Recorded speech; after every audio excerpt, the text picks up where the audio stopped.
Petualangan saya ke salah satu pulau yang ada di Aceh Jaya. Saya akan menuju ke pulau yang memiliki pesona menakjubkan. Saya harus menggunakan perahu bot untuk sampai ke sana. Pulau Kelua mungkin jarang dijamah orang atau didatangi orang, tapi siapa yang tahu ternyata di Pulau Kelua ada banyak sekali burung walet dan juga sarangnya. Ikuti jejak saya, jejak petualang. Pulau ini terbentuk dari tsunami besar yang pernah terjadi di Aceh tahun 2004 silam. Gelombang pasang tsunami memotong daratan Aceh hingga membentuk pulau.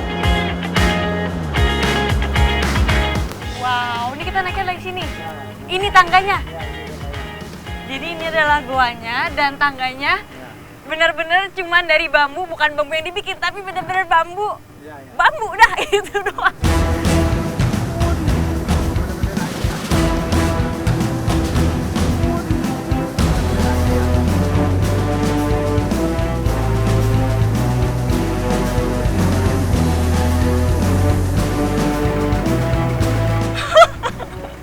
Ini nggak ada jalan lain, Pak. Adrenalin saya terpacu melihat sulitnya medan dan tangga yang akan saya naiki. Ini karena tangga aslinya terlalu berbahaya, jadi lagi disiapin nih tangga yang lebih proper mungkin. Tapi kok yang saya lihat kayak nggak ada bedanya.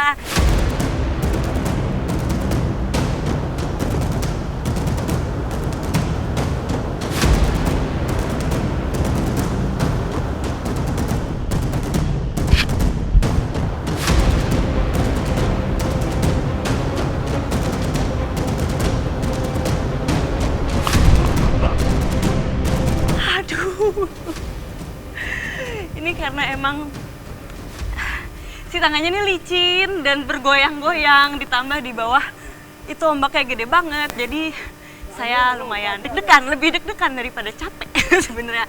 Tapi sudah sampai. Meski sulit, tidak menyurutkan semangat saya untuk mencapai tujuan kali ini. Saat masuk gua, bukannya merasa ngeri karena gelap, saya justru takjub. Gua ini indah sekali dan saya merasa tadi perjalanan naik tangga bambu yang lumayan menegangkan ternyata terbayar dengan indahnya gua ini. Burung walet merupakan burung penghuni gua, banyak ditemukan di Indonesia. Dari bagian barat hingga timur Indonesia, burung walet banyak kita temui. Berarti ini dipanjat? Ya, dipanjat. Dipanjat lagi? Dipanjat sampai ke ujung sana. Dan tingginya kira-kira berapa meter nih, Bang? Udah hampir 50 lah.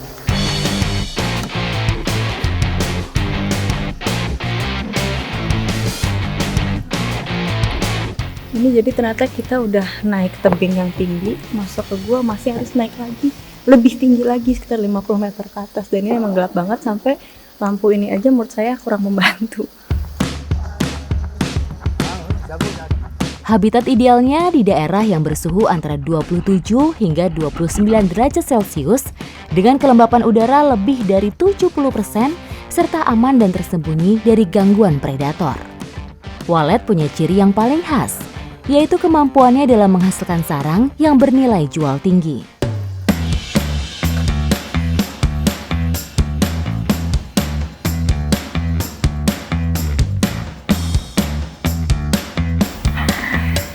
Nah, itu sarang putihnya nih. Ini yang putih? Ya, yang putih.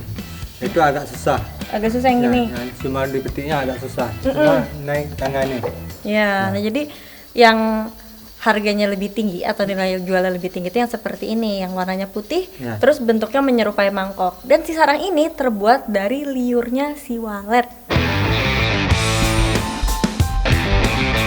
Sarang dengan air liur burung walet yang mengeras seperti inilah yang bakal kita ambil. Kualitas yang baik dari air liur walet adalah yang berwarna bening.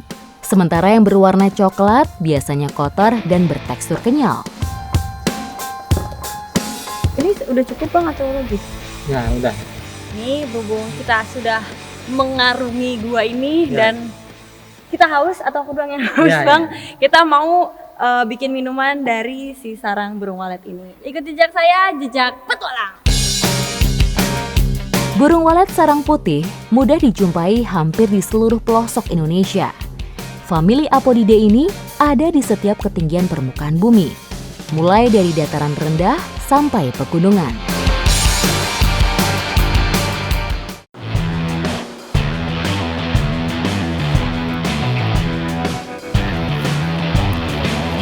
Sebelum dikonsumsi udah pasti harus dibersihin dulu sarangnya. Jadi kita lepasin bulunya yang menempel di sarang, terus biar lebih mudah kita keairin. Sarang walet diolah dengan melalui proses pemanasan. Tujuannya agar mempermudah enzim untuk mencerna makanan dan sterilisasi.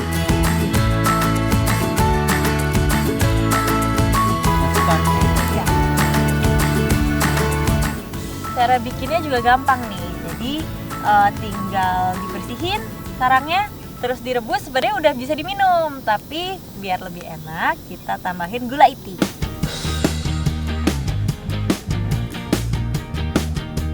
Komposisi zat gizi sarang burung walet bervariasi, tergantung pada jenis burung, jenis pakan, dan musim pembuatannya.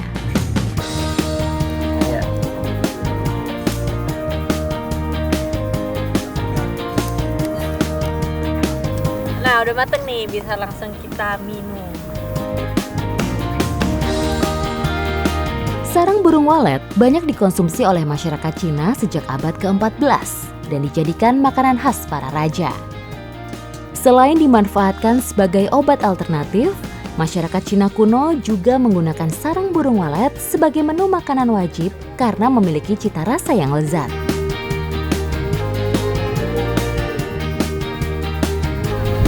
Jadi saya menyegarkan, ini juga sehat soalnya mengandung protein, kalsium, terus dia juga tinggi akan kolagen, dan juga dia ini antioksidan tinggi. Jadi selain sehat, dia juga baik untuk kulit.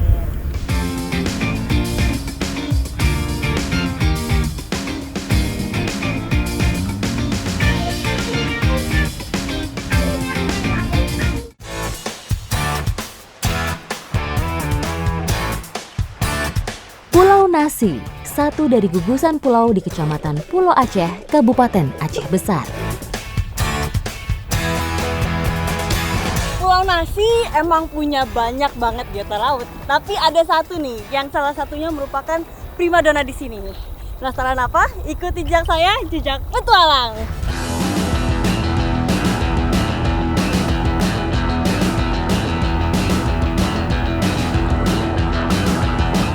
Kacamata selam tradisional dan besi yang menjadi alat untuk mengeluarkan si hewan cephalopoda dari lubangnya. Butuh kesabaran dan nafas yang panjang serta stamina yang bagus untuk mendapatkan gurita setiap harinya. Selain pandai bersembunyi, mereka mahir bersalin rupa atau berkamuflase menjadi serupa batu atau benda-benda lain di dalam laut.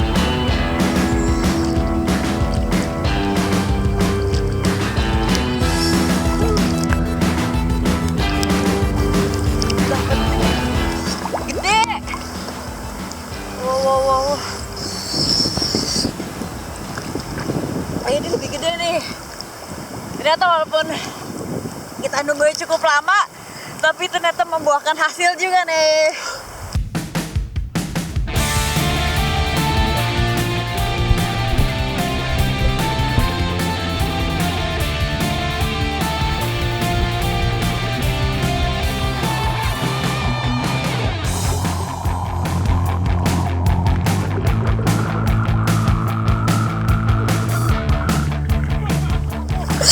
Tintanya keluar. Kaget. Di depan muka kita dikasih semburan tinta hitam. Dimarahin kita sama guritanya. Maaf ya gurita. Menyemburkan tinta untuk mengelabui serta melarikan diri dari para predatornya juga merupakan bentuk pertahanan dirinya. Tubuhnya yang sangat fleksibel memungkinkannya untuk menyelipkan diri di antara celah batuan yang sangat sempit. Cara yang cukup ampuh untuk bertahan hidup, terutama sewaktu melarikan diri dari pemangsanya.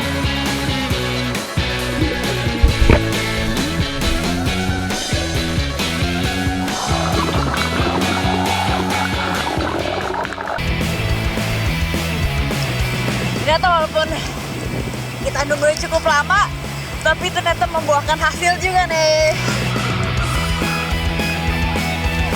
Cintanya keluar.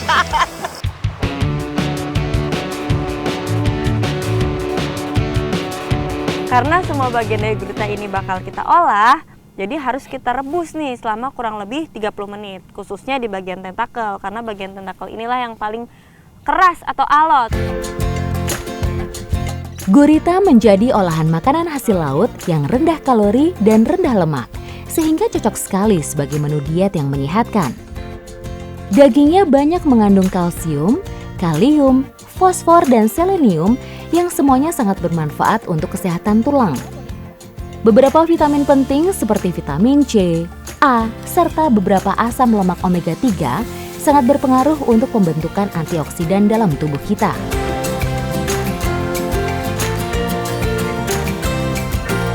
Yang unik dari pepes gurita atau yang disebut paes gurita ini adalah daunnya nggak pakai daun pisang, tapi kita pakai daun mangkok seperti ini nih, tapi kecil-kecil jadinya.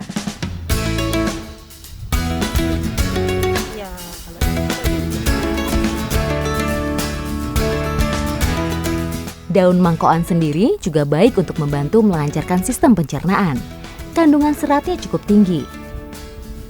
Selain praktis, daun ini dikenal ramah lingkungan dan biasanya bisa menghilangkan bau amis pada pepes ikan.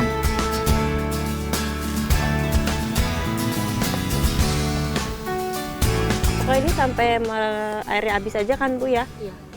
Jadi kalau biasanya pepes itu dikukus aja atau dibakar aja, di sini pepesnya itu harus direbus dulu. Nah tujuannya itu supaya bumbunya meresap. Nanti kalau udah habis airnya, udah kering, baru kita bakar. Jadi udah direbus, dibakar lagi. Dari sini ke sini? Dari sini. Sono. Dari sini. Ini dah. Jadi emang apinya itu walaupun menggunakan tungku yang sama atau api yang sama, tapi berbeda. Kalau yang tadi buat rebus apinya harus besar, sedangkan untuk membakar apinya harus nggak ada sama sekali. Jadi cukup pakai baranya aja yang memanas itu. Soalnya kalau ada apinya nanti dia bakal ngegosongin si pepesnya ini. Ini udah bisa angkat kan Bu?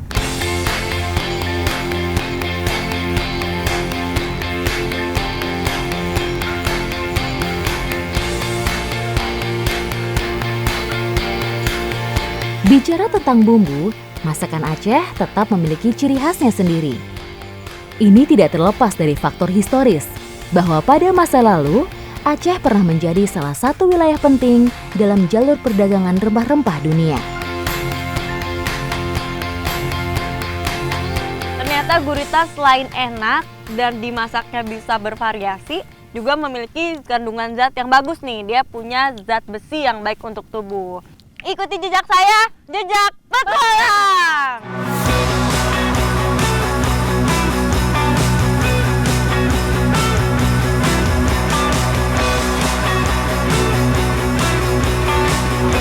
Kekayaan alam dan kearifan lokal masyarakat Indonesia tidak bisa terbantahkan. Salah satunya tentu saja yang mau saya ikuti dalam petualangan di Aceh Tengah kali ini. Ada satu tradisi yang terus dipertahankan sampai saat ini di desa Mengayak. Namanya itu nosprau atau membuat perahu. Dan emang karena kayunya itu khusus, kita harus masuk hutan seperti ini untuk mencari bahannya. Ikuti jejak saya, jejak petualang. Pembuatan perahu di setiap daerah tentu berbeda. Petualangan saya kali ini akan mengikuti masyarakat Takengon dalam membuat perahu tradisionalnya. Lokasi pembuatan perahu berada di lereng bukit dengan kemiringan lebih dari 60 derajat, sehingga diperlukan perjuangan yang ekstra untuk sampai ke lokasi. Warga memanfaatkan alam dengan cara yang bertanggung jawab. Dalam pembuatan perahu, masyarakat menggunakan kayu dari pohon medang kuning. Pohon ini adalah pohon yang ditanam di perkebunan warga dan kemudian mereka manfaatkan sesuai kebutuhan. Jadi ternyata di tempat pencarian kayunya itu nggak jauh sama tempat pembuatannya. Seperti di sini nih ada kayu yang akan dibikin dan ternyata ini juga ada nih perahu atau sampan yang baru setengah jadi. Kayu yang diperlukan untuk membuat perahu adalah sebuah kayu bulat utuh dan lurus. Sementara untuk ukuran perahu akan disesuaikan dengan diameter kayu. Tidak ada ukuran yang baku dalam pembuatan perahu tradisional ini. Kayu yang sudah dipilih, kemudian bagian dalamnya dipahat hingga mencapai kedalaman tertentu. Jadi karena emang ini butuh proses yang cukup sulit, jadi bikinnya ya harus bersama-sama seperti ini.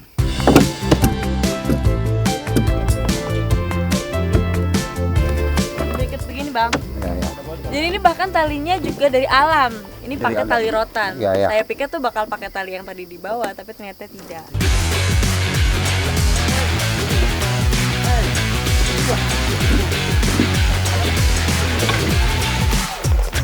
Ini perahunya udah siap, tinggal kita turunin aja. Tapi ini turuninnya caranya bakal unik nih, soalnya dia bakal duluan dan kita bakal turun sambil menahan si perahu. Ini baru mulai aja ternyata berat banget, bro. Kita udah bareng-bareng dan ini gede-gede juga badannya. Tidak mudah menurunkan perahu dari atas bukit ke danau. Jadi ini emang harus dilakukan dengan 2 tim. Jadi yang satu di bawah untuk menarik, yang satu lagi di atas untuk menahan, dan untuk supaya lebih kuat dilingkarkan dulu ke pohon. Jadi sedikit-sedikit dikendorkan, jadi nggak langsung jatuh ke sana.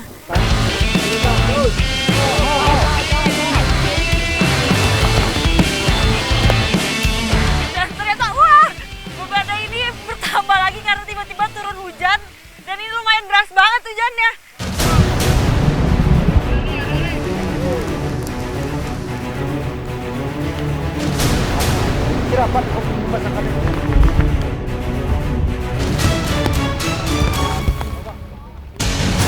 Ternyata emang karena bikinnya di atas jadi lebih simpel. Tapi untuk nuruninnya nggak simpel.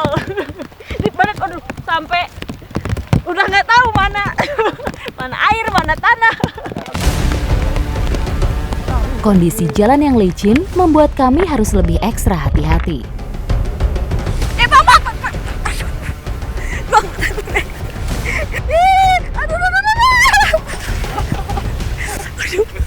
Aduh, lumayan juga.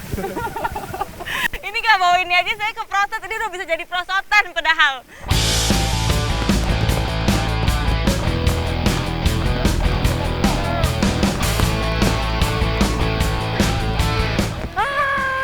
Gipede alias jauh banget. Naik turun gunung, ternyata pas udah keluar dari hutannya juga masih panjang perjalanan, tapi akhirnya kita sampai dan sekarang kita langsung coba perahunya. Apakah bisa digunakan? Ikuti jejak saya, jejak petualang.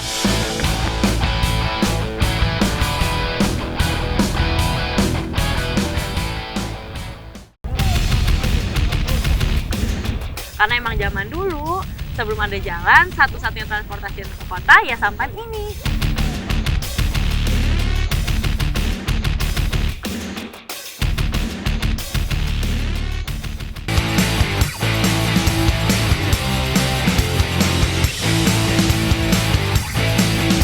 Angkutan air berupa perahu tradisional di Danau Lutawar sudah ada sejak ribuan tahun silam. Selain untuk berburu ikan, masyarakat memanfaatkannya sebagai sarana angkutan ataupun membawa hasil perkebunan.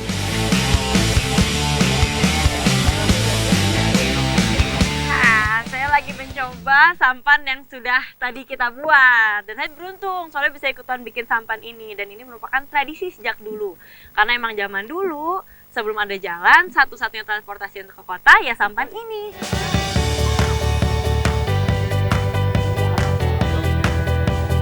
Kita sekarang sudah berjajar, sudah siap-siap untuk berlomba. Abang ready bang? Abang? Ayo bang.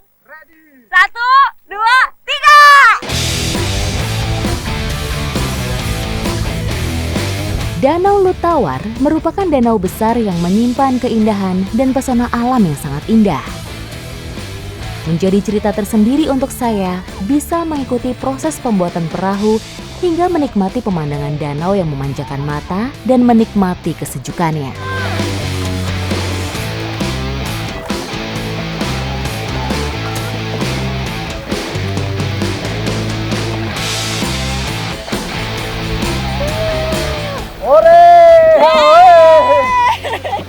Nggak tahu siapa yang menang.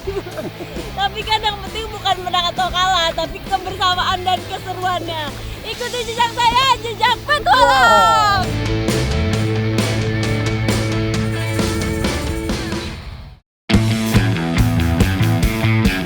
Cara yang unik pada saat kuda lagi di luar kandang, yaitu dipanggil, hanya pakai suara pemiliknya aja.